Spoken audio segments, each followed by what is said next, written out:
এইজোপা আপোনাৰ চিকু গছ, চিকু ফল যে এই দেখিছেনে, একদম গোটেই ডালত ভৰি ভৰি লাগিছে এইবিলাক। আপোনাৰ এনেকৈয়ে লাগে। আপোনাৰ অকণমানি বাল্টিং এটা দি আছে, খালি এটা ৰঙৰ বাল্টিং যে তেনেকুৱা দিয়া আছে। আপোনাৰ এইবিলাক কলি হৈ দেখিছেনে, এনেকৈ গোটেই ডাল ভৰি ভৰি এইবিলাক কলি লাগি আছে। এটাই ডাঙৰ হৈছে, ছিঙিব পৰা হোৱা নাই এইটো। আৰু এইবাৰ আপোনাৰ 3বাৰ লাগিলে। আৰু এজোপা আছে, আৰু এজোপা মধুৰিআম লাগিছে। এইটো সচটো হ'ল কি বা নাম কৈছিলে নাজানো, নাৰ্চাৰীয়ে এনেকৈ থোপা থুপিকৈ মধুৰিআম লাগে। এইজোপা এইবাৰ প্ৰথম লাগিছে। প্ৰথমবাৰ লাগিলে, এবাৰ লাগিলে কিন্তু নৰল, সৰি থাকিলে। বিচাৰে খাইছে কাৰণে পাতবিলাক অলপ হেৰি হৈ গৈছে। প্ৰকৃতিয়ে যেনেকৈয়ে বিচাৰে তেনেকৈয়ে ৰাখিছোঁ আচলতে। মই খুব বেছি মেডিচিনৰ যত্ন কৰা নাই মানে, কাৰণ নিজে প্ৰকৃতিয়ে সেইটো বিচাৰিছেই ন, কেনেকৈ সিহঁতে নিজে নিজক মানে ঠিক কৰি পেলাই ডাঙৰ হ'ব পাৰে। নিজৰে এটা ক্ৰেডিট আছে সিহঁতৰ প্ৰত্যেক গছৰে। গতিকে সেইকাৰণে মানে মই ইমান বেছি যত্ন কৰা নাই। খালি মাটিখিনি যিখিনি বনালোঁ সেয়ে আৰু। তাৰপিছত বা কিবা ঔষধ দি পেলাই যে মই বিচা মাৰিম তেনেকুৱা একো চিন্তা কৰা নাই মানে। আৰু এজোপা লাগি আছে চিকু ফল।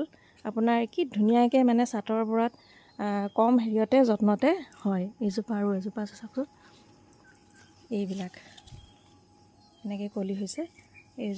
এইজোপা প্ৰথম লাগিছে। এইবিলাক এনেকৈ লাগে চিকু। অলপ ডাঙৰ হওঁতে সময় লাগে চিকু ফলটো। আৰু আপোনাৰ খাবলৈ ইমান ধুনীয়া নহয়। মানে আপোনাৰ গছডালত আচলতে হেৰি নহয়, নপকে।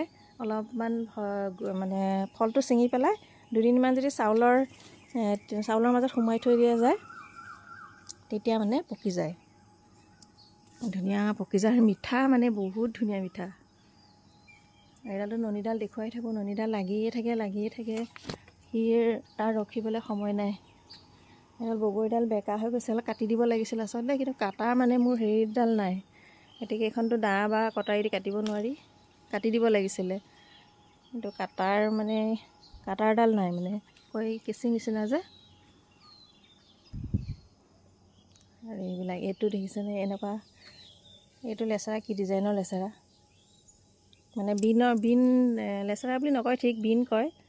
তো এনেকৈ ইকণেই ইমানখিনিয়ে ডাঙৰ হয়। তিতা কেৰেলা এয়া চবৰে ইটোৱে সিটোক সহায়ত মানে লাগি আছে। ইমান বেছি বৰষুণ পৰিছে, বৰষুণে মানে গছবিলাক অলপ এনেই ডাঙৰ হোৱাত সহায় কৰিছে, কিন্তু আপোনাৰ বিচা বা অইন মানে কীট পতংগ বেছি হৈছে।